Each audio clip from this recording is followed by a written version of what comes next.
What if we just make the government as delightful and satisfying to use as the Apple Store? President Nixon in the 1970s created a presidential initiative to improve society through better design. And what they left behind were literal icons. The National Parks brand, the NASA logo. You're now the Chief Design Officer of the United States. How did that come about? President Trump has done a phenomenal job. He knows that aesthetics matter. Not just one agency, not just one website, all of the digital touch points between the US government and the American people. This is a shot on goal that we've never had before to actually upgrade the way we present ourselves to the nation and to the world. CEO and co-founder. Elon, the founding partner of RealFood. Now I'm here, co-founder.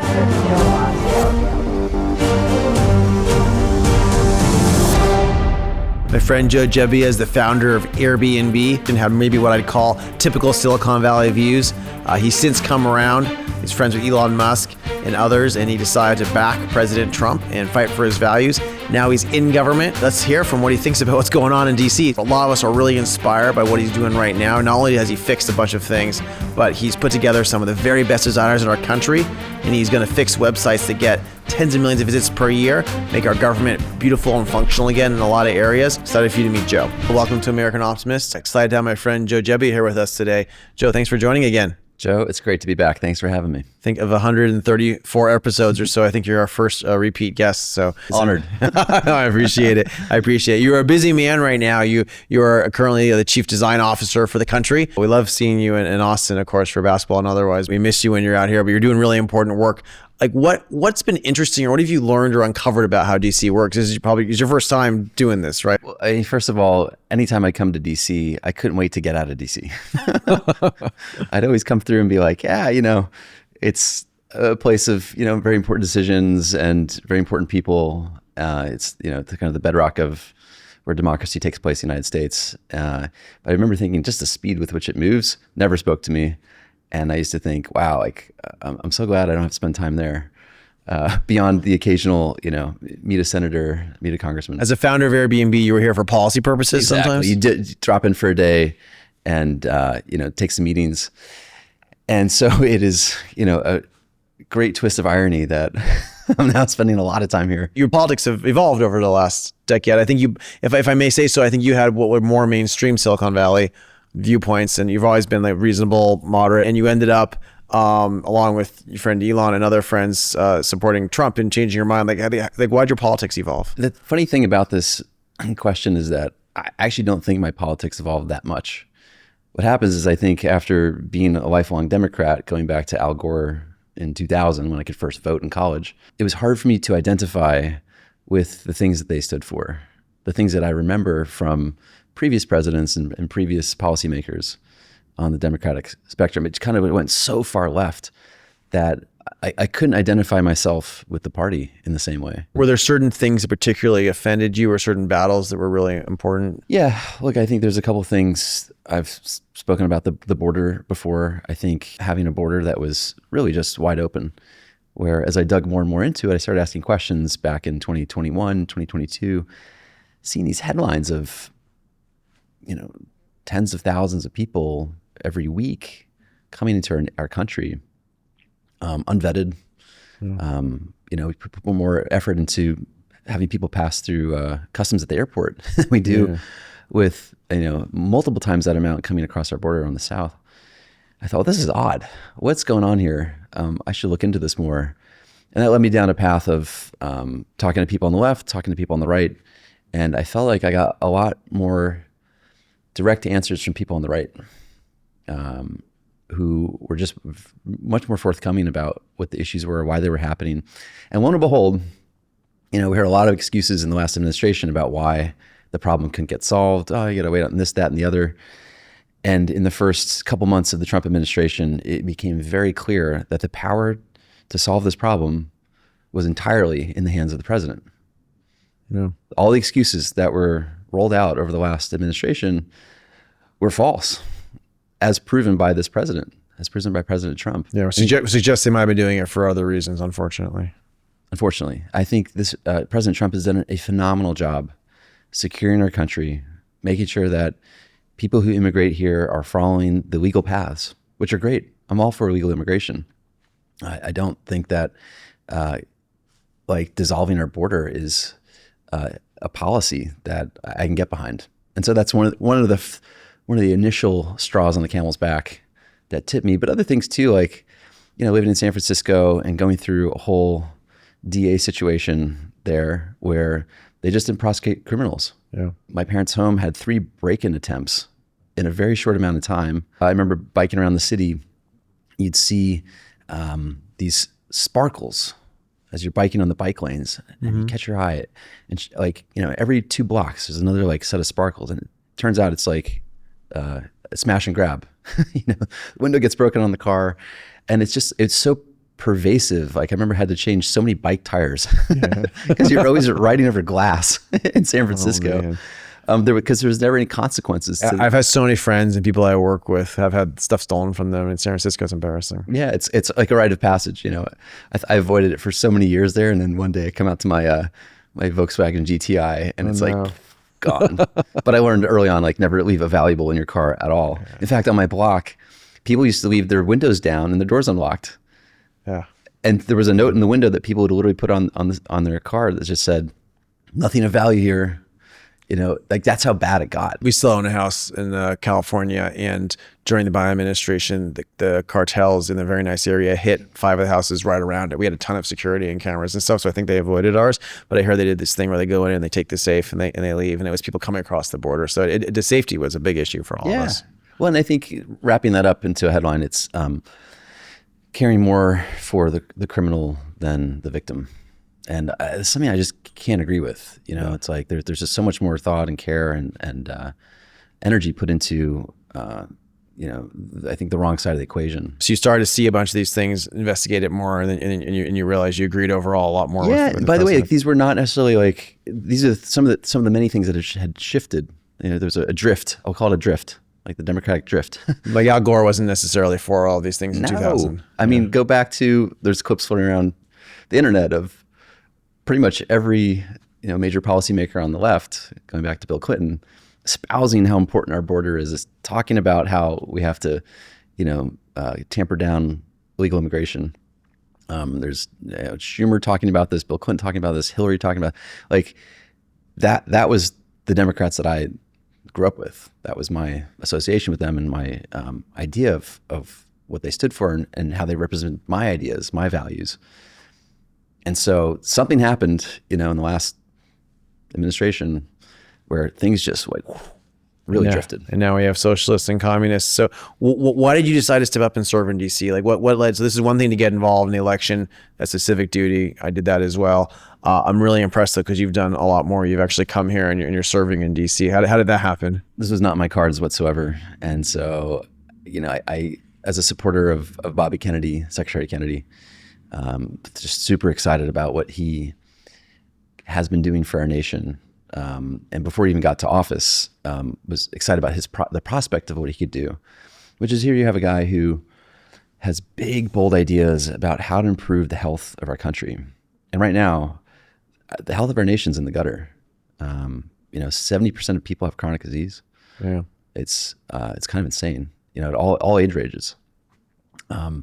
And it's like we spend the most on healthcare, yet we have the most disease. And there's something that's like very wrong with that. There's a lot of stuff that's broken. I know you spent a lot of your own money. We talked about cleaning up our oceans with plastic is a big thing you've been working on. There's all these things that are just messy and broken. Our government's not taken care of, huh? Yeah. You know, and here comes somebody who spent his life fighting for folks and has big ideas and is not, you know, captured by industry. He doesn't come from the industry. You felt you could trust him based on that? Well, yeah. And I felt like, you know, if you just keep repeating what you've been doing, how are you going to get any different results? So if it's just a revolving door of industry coming in and out of that position, I think he comes really from the outside and has had really bold policies. And so I came to DC back in January for his swearing in, his confirmation hearings in the Senate, which were incredible. Like what I felt like as a part of history, you know, you're in those beautiful old rooms and, you know, there's also all the decoration and it's like the media and it's like, it was standing room only. It was like it was like, felt like history was unfolding in front of you. And I got a text from Elon around that time of the day. It said, "Hey, I heard you're in DC. Want to come hang out with the DOGE team?" I thought, well, I got a flight tomorrow back to Austin, but why not? And ended up spending the day with that team and saw some of the things they were working on, saw the speed with which they were moving. And I go, wait a second, this is not the DC that I remember. This is moving at tech speed. This is moving at Silicon Valley speed. And they're actually getting stuff done. They're actually shipping things. Mm-hmm. And that, after my time with them, they asked me if I would come help with a pretty unusual problem to solve. They lovingly called it the mine problem. The mine. This is a giant underground mine that all retirement papers go into. Yes. So I was like, what the heck is the mine problem? It turns out there is a mine in Pennsylvania that is it's a service that is offered to companies that have physical media that they need to store securely and safely. Yep. And what better place to put physical materials than inside of a mountain? You really need them to be safe. Yes. It's like Gringotts. Yes. The company's actually called Iron Mountain. Great name. Wow.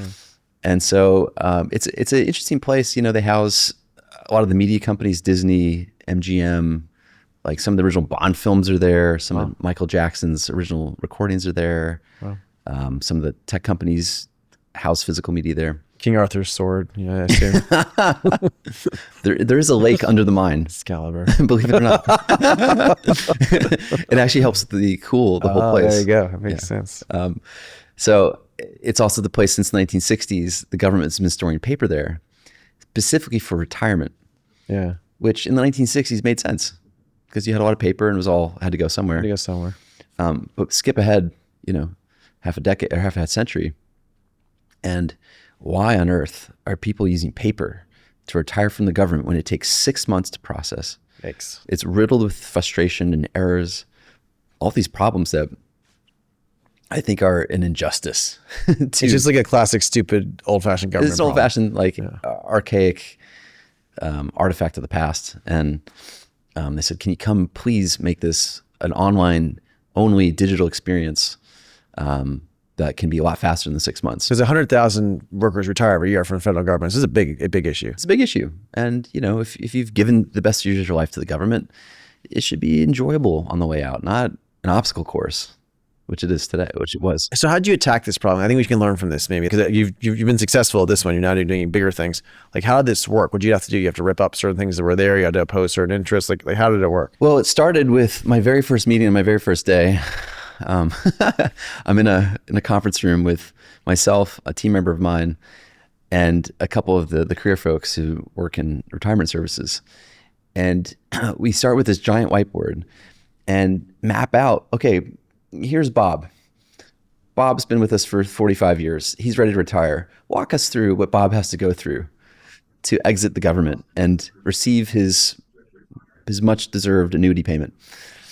And so we spent at least 2 hours boxing and arrowing. It's like a saga for Bob. It was a saga for Bob. Look at every database and every system that had to talk to the next one that stalled out here and had to flip over here and you had to wait on some other agency over. And anyway, the whole thing was like Thelma in accounting, who's 72, and she has to do something to make the next step happen. Right? It's just crazy stuff. It was, my eyes hurt at the end of the session. I'm looking at this whole thing going, how's this thing even working? It's so convoluted. And the partner I was working with on this, his name is Anthony. We asked the team in front of us, we said, if we took, there was one tiny use case where you could have a digital retirement. We said, let's take that one use case and let's push one through the system. How fast could we do that? Yeah. And so we asked the folks in the room and they go, well, 4 months. The person said 6 months. A guy on the video call said, wow, it definitely would take 12 months to figure that out. And we go, well, what if we did it in a week? Yeah. And there was a hush in the room. You could see terror on people's faces. A week to do an all digital retirement. It's never happened before. And so we said, well, if you had the support of leadership, if you had access to all the resources that you needed, and if we just handheld one, meaning at every step along this way that we've just mapped out here together, if it gets stuck somewhere, if there's a speed bump, we will go to that person's desk and talk to them and say, hey, we're in the middle of a sprint right now. Can you unblock this for us? Yeah. We'll call them, we'll physically go to their desk and talk to them. Isn't that against union rules? sorry, go on. It's all in the building. That's fine. And so that's exactly what happened. Actually, that's not exactly what happened. We went off, the careers took this assignment on, and they didn't do it in 7 days. They did it in 4 days. Wow. They did it faster than we all thought. Wow. It was possible. Again, it was a proof of concept prototype. Yeah. This was very much like Paul Graham's YC advice to us, which going back to Airbnb land, we were trying to figure out how to make our marketplace work. And he said, pick one city and make that city successful. Figure out supply and demand in one market. Yeah, hack it. And make that work. And then scale that model to the rest of your markets. And this is very much that. Like, we picked one city, we picked one use case, and we just made it work. From that, of course, everyone was blown away. Oh my God. And it gave people a proof point that it actually is possible. It's extraordinary. And I want to ask, because you mentioned Paul Graham, who was obviously an amazing mentor to you guys in Airbnb. A lot of people in Silicon Valley have been giving you a lot of crap who you used to work with. I know he's not a fan of the president. I don't know if he said anything or not to you, but like in general, like what has the experience been like talking to people back in Silicon Valley? Have you tried to show them what you're doing good things and they appreciated it? Have a lot of them cut you out? Like how'd they react to you doing this? Around this time where I got involved in this work, it was a mixed bag. Certain people reached out and said, I'm excited that you're doing this, and I could never really speak up in my company. I kind of always stayed a little bit quiet. Yeah. Because I couldn't promote my support for this administration, and so a lot of people reached out to me directly and said, "Thank you so much for doing this. You represent me. Like you've gone out in front and you've been public about this." Yes, it takes a lot of courage to do. They couldn't. And then I think that there's a whole other group of people who, I don't went off the deep end. So they send you lots of notes. Yeah, like notes is being very kind. I call them like hate mail. It's probably the right way to put it. And so I don't know. Like, hey guys, I'm fixing retirement in the government to make it better for federal employees. Do you really have an issue with that? Like, come on. Like, if you have a problem with that, I can't help you. Like, and we probably shouldn't dwell on those kind of people in our life who the connection is so surface level that just by association to an administration trying to fix something for the greater good, they want to end the relationship with you. Good. There were some positive ones. It's sad there were negative ones, but it sounds like it hasn't affected you. What was the end result for the retirement program? Is it now working for everyone? Absolutely. So I pulled in Silicon Valley engineers, a couple of ex-Airbnb guys, pulled in some amazing designers, and we got to work. We did a design process, which usually starts by deeply understanding the problem. And the best way to understand the problem is by talking to the people who are living it every day. And so we spoke to a whole range of retirees, both upcoming and those who had just retired and gone through the existing process. We talked to people in HR, we talked to people in payroll, and we really started to understand this ecosystem around what does it mean to retire in the federal government.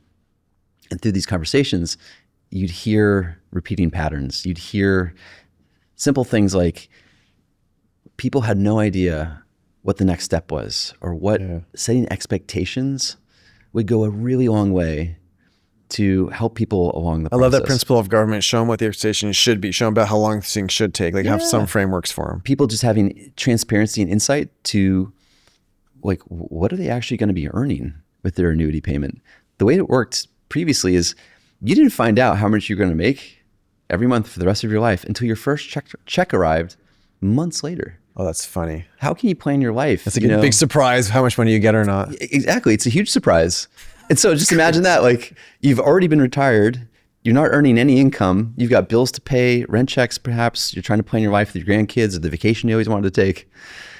And you have no idea what your income's going to be. That's a fun surprise, but that's crazy. If it's higher than what you think it's No, going to be. that's true. It's not a fun surprise if it's lower. So we did things like we tapped into databases that have been around this whole time to instantly get a snapshot of somebody's work history and their payroll history, and feed it into a calculator to give somebody an instant estimate of what they're going to earn. Yeah, get an estimate. It might not be perfect, but it's close. It's usually perfect. Yeah, wow. It's often like the edge cases are when it's off by a few bucks, but in most cases it is what they're eventually going to end up making. Wow. And so through that, we realized we can dramatically speed up this process. And so the time that somebody would actually spend filling out their forms and applications on paper, we brought everything online. There's no new paper involved. And we've allowed people, everything's pre-filled because we pull from those existing databases. We give you your annuity estimate for the first time ever. It's like a huge innovation. We tell you what's coming next in the interface. Has anyone thanked you from the government? Is like, oh, this is nice. Oh yeah, we get lots of love notes from people who that's good. Like, wow, this is so fast. Like, I can't believe how Because easy that most was. government workers on average tend to be on the left and tend to be skeptical in general of Trump on average. So, but do you think some of them were impressed by this despite that? Yeah, I mean, this is, it's insanely bipartisan. Like we're just fixing things. We're fixing things. Fixing broken things. And on August 1st, we flicked the switch. All new retirements were required to go through our software. And now we've got upwards of 70,000 retirees in the pipeline. Amazing. And the process that a retiree spends themselves or an employee went from, dozens of hours to 6 minutes or less. I love it. We've really streamlined this whole process. And instead of 6 months, it's days, weeks now, hopefully. Days. Amazing. So it completely fixed it. And I want to take some of the principles and talk about what you're doing now. But first I want to ask you, so DOGE, I thought got a lot of great work done. Obviously, Elon and the president had a bit of a spat. I'm pretty happy to hear they're friends again now, but it seems like a lot of people around Elon left to go build things in the rest of the economy again. So what's the latest with DOGE? Like, are there still people here doing it? Well, I think it's part of what Elon said on his way out. DOGE is a state of mind. It's like Buddhism. It's an idea that can persist. But it's still going on and fixing things in terms of the spirit of the agencies and the people. Yeah, who came some from people it. have taken full-time roles within different agencies and have brought the spirit of DOGE into those agencies. So you're still seeing people publish like on the X sites, like we cut $5 billion, but that's more from within the agency than from any kind of central DOGE thing. Exactly. The idea of DOGE has made its way through all the agencies. And one of the things I really liked, and I don't know how much it's appropriate to talk about, but there's a lot of consultants who charge billions of dollars and were very slow and who didn't seem to be part of the solution, who've been around here for a long time. A lot of them got removed by a lot of people. Is there anything you could tell us about that? Well, it's not hard to bump into some project that's managed by an agency where they shop out the technical part of it to some third party. And the common phrase that I've heard over the many months is, it's almost done. It's almost done. And then when you dig into that a little bit more, some people will admit to you, well, they've been saying that for 5 years. And then you dig into a little bit more and you realize the business model of some of these contracting firms is time and materials. Yeah. Which means that your business model is to never finish. Business models just go as long as you possibly can. What's the incentive to get something done? Yeah. And so this sort of, it's almost done, it's almost ready, was kind of on repeat in some of these places that I would interact with. So you've shown it's possible to fix something big and bold that mattered. You've created new principles for people to interact with the government, see their salary they're going to get ahead of time or annuity they're going to get ahead of time. All this great stuff. It's functional. And it turns out there's like hundreds of other things like this to fix in government. And so we need a bigger effort. And I think a lot of us are really excited. You're now the Chief Design Officer of the United States. How did that come about? Well, it's around April. I'm in OPM, Office of Personnel Management, where retirement takes place. And I get an email from Secretary Burgum from Interior. And I get on the phone with him and he basically pitches me this idea to, Joe, can you please come fix Recreation.gov? So turns out Recreation.gov is a booking platform where people go to book their campsites, park tickets. You know something about that from Airbnb? Well, one or two things, yeah, which he was very aware of. And he said, I heard you're on campus. Could you please come fix this for me? It looks like one of our competitors' sites from maybe 2009. There's a lot to be desired for when you have like this incredible feature of the American experience, our national parks. Yeah. They were being undersold in the way that they were showcased. And so I said, Secretary, I'd absolutely love to help you with this. And sort of after that, other secretaries began reaching out. And so I started to see like, okay, there's demand here for better design. There's demand here for modernizing the digital surfaces of the government. And I thought, well, I've given 6 months commitment to fixed retirement, and then I'm gonna go back to Austin. But if I were to stay a little bit longer, what would that look like? And what would it look like to have a national initiative to actually go in and up-level and upgrade not just one agency, not just one website, all the websites, all the agencies, all of the digital touch points between the US government and the American people. And that's where I began to think about like, what would be the biggest thing I could possibly come up with? Well, it would be some kind of Design for America initiative that would be presidential from Trump himself. It would be like America by Design. That would be the national initiative. Okay, well, within that, I'm going to need some kind of team to recruit and procure the best of the best from our era to come work on this. Mm-hmm. And so we'll call that like, it's like a design studio for the nation. It's like the National Design Studio.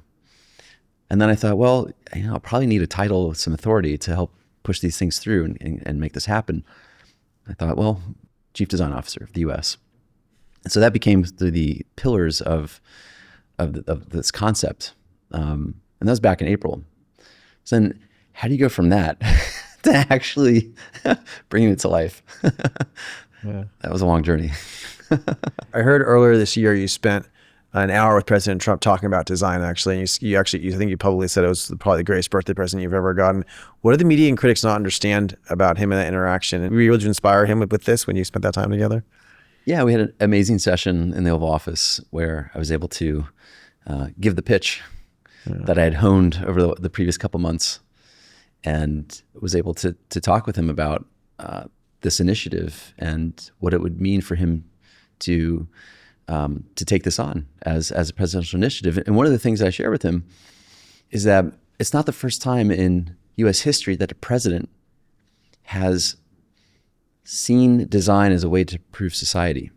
What I discovered in my research is that President Nixon in the 1970s created a presidential initiative to improve society through better design. And so because it was a national initiative, it attracted the best and brightest talent of the era. You had like Ames was there, right? Charles Eames, one of my design heroes. He was I'd say the most prolific designer of the mid-20th century. Massimo Vignelli, for all the graphic design fans out there, and all of their contemporaries came through DC and actually contributed. And what they left behind were literal icons.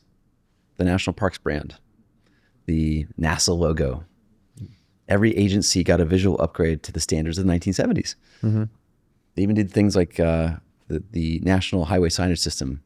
Which is great. They standardized all of that. Yes. Yeah. It was kind of like, let's tidy things up, And so I think it's time to tidy things up in our nation at this point in time where, the internet didn't exist in the 1970s. It does today. We have upwards of, some estimates say 27,000 .gov and websites that some look like they're from the mid 90s with regards to their interface design. It's like, what if we just make the government as delightful and satisfying to use as the Apple Store? This is going to affect tens of millions of Americans' experiences. How fast are you going to go? Are you going to start seeing this stuff soon? Yeah, we're still ramping up the team. Been able to recruit some of the best and brightest minds of our era. We need the top talent. And we need the top talent. This is a shot on goal that we've never had before, to turn government interfaces and digital experiences into a consumer app that's at the level of Airbnb or Apple or many of the companies that you invest in through AVC.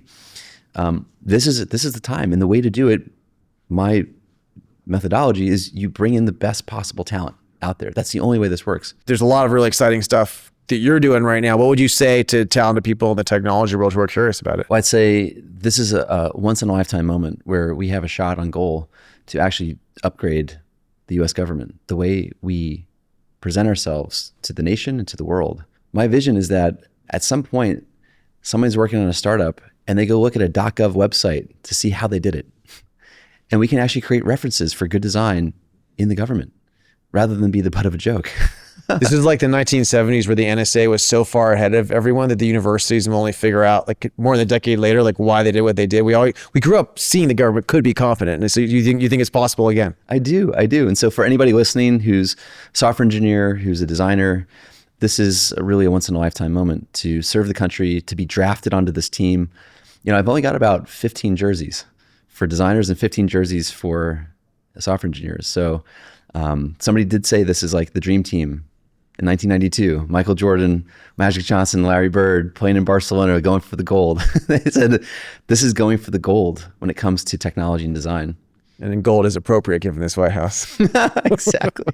I think the fact that you and many of our friends are donating to this and supporting the effort, and I'm a proud donor on a smaller level than you guys. I think it's a really positive thing. If people want to support it, to me, this is a really important thing because you're not just doing design like aesthetics, which is nice. You're doing like the interaction, the principles of interaction for how consumers get to work with the government, which I think is really important to make it competent, right? How many .gov sites are there, by the way, and how many are you going to try to fix? Well, some estimates have up to 27,000, and we're fixing all of them. All of them. Why not? Why wouldn't we?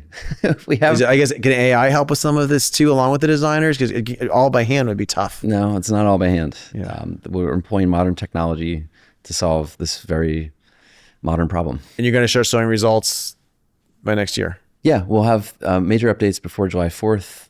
We've already shipped a couple things already. People can see some of our initial work on safedc.gov, which is a new website to help attract law enforcement talent to come join the task force here in DC.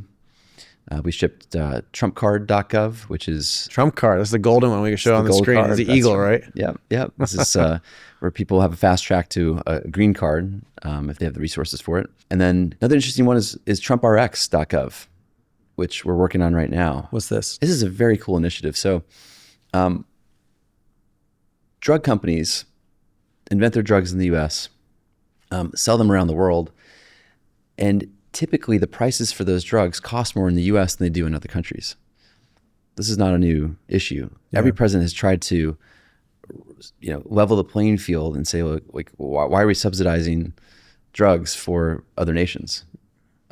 It's even first world nations. Yeah, I mean, maybe in Africa it's fair if they can't afford something otherwise, but I think versus like Europe or something, exactly. It seems wrong. Yeah. Exactly. So most recent presidents have tried to work with the industry to fix this, and Trump in the second term has done a phenomenal job of actually cutting through and fixing this. And so he has the pharmaceutical companies now bringing most favored nation prices to the US. Wow. And TrumpRX will be the storefront for Americans to access the lowest cost drugs on the internet.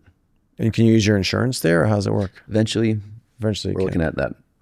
Right now it's a pass through, so you'll be able to find and source whatever drugs people need to stay healthy, and we'll connect you with the source for the lowest cost drugs on the internet.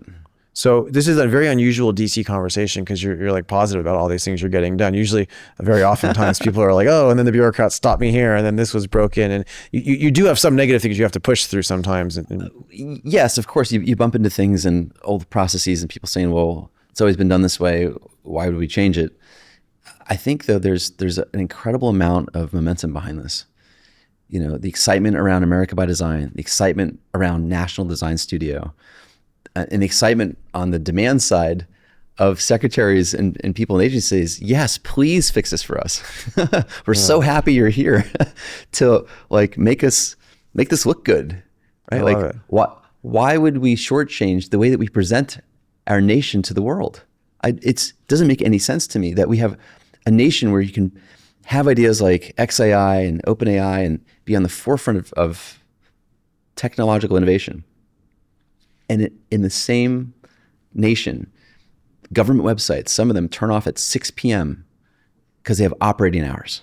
It's crazy. This is crazy. I have to ask, because President Obama did bring in tech talent, but this stuff didn't get done. Like, what's the difference is letting President Trump and you fix this? Is it just your leadership and his leadership, or like what's is there a cultural difference? Like, what's happening? Why is it working now? I think this is working because it's a presidential initiative.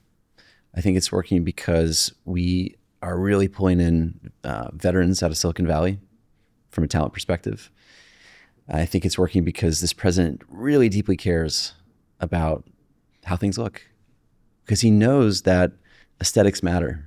When I was with him in the Oval Office, we got into the topic of design. We talked about the Cracker Barrel brand fiasco. He said, "Oh, Joe, what would you do with that?" And I said, "Well, Mr. President, I think they have one option, which is to roll back and they strip the soul out of their brand." Yeah. And so they just have to go back to what they had, which actually they ended up doing that.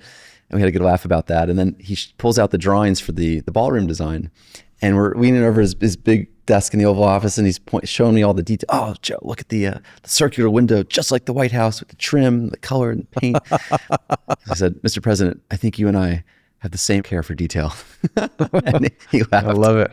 I love it. I was watching that from Secretary Besson's office because it looks over it right now. I guess everyone's going crazy about it, but it seems like a very rational thing to do to. Well, yeah. fix it. Look, have you seen what they host world leaders in when they come to town? Yeah, exactly. For big events? Exactly. It's a plastic rental tent. It's a white rental tent. You'd see it like a wedding or something. Yeah. You know, like a medium budget wedding. Makes a lot of sense. Yeah. I mean, you go to most any other nation, like you go to the UK and you're in some grand ornate hall that's rich with history. This president definitely has pride in our country and wants it to be great when you show up. I mean, if you just look at the side by side, for anybody who's an issue with the ballroom, just look at what we were doing to present ourselves to prime ministers, kings and queens from around the world. It was a joke. No. So incredible props to President Trump for pushing it forward. And by the way, doing it without costing taxpayers a dime. This is all privately funded. So it's amazing. I think Palantir pay for it along with many others, of course. So it is what it is. But so Joe, there's a lot to be discouraged about in DC. We started American Optimists to push back on that cynicism and pessimism. I actually just sense when we talk to you a lot of optimism. You actually think you're going to get a lot of this stuff done. Like, it's for real. You're going to be continue to show progress in DC, and you're feeling good about it. Is this something that everyone else who are leaders can come and do too? Is something people should be doing more? I think President Trump and this administration have done an amazing job of bringing the private sector into the fold and finding ways to plug them in. So I'm so committed to this, Joe. I think this is one of the hardest challenges I've ever faced. Besides, how do you get a stranger to stay in a stranger's home? This is like the next biggest challenge. How do you upgrade a whole web of outdated digital experiences for the American people in less, 3 years or so? So having been in DC for as long as you've been this year now, it's only been this year, most people come to DC and it's more black pilled, or a lot of them are negative. Are you feeling more optimistic about our country now that being here? I have hope. I've also seen things behind the scenes where I'm like, man, there's a lot of duct tape in here. How does this whole thing stay together? But I am optimistic. Credit goes to President Trump for inspiring that optimism. I think we have a very strong leader who cares about this stuff, who's using every part of his intellect and every part of his, political, genius to push change in our nation and actually go a direction that I believe in, a direction that I think is good for all Americans, a direction that puts our country back as a superpower of the world. Portrays us again, as the nation that I remember growing up in. Well, it's been inspiring hearing about what you're doing, man. I think all of us are rooting for you and are really excited to see what you're going to build over the next couple of years. So thank you. Thank you, Joe.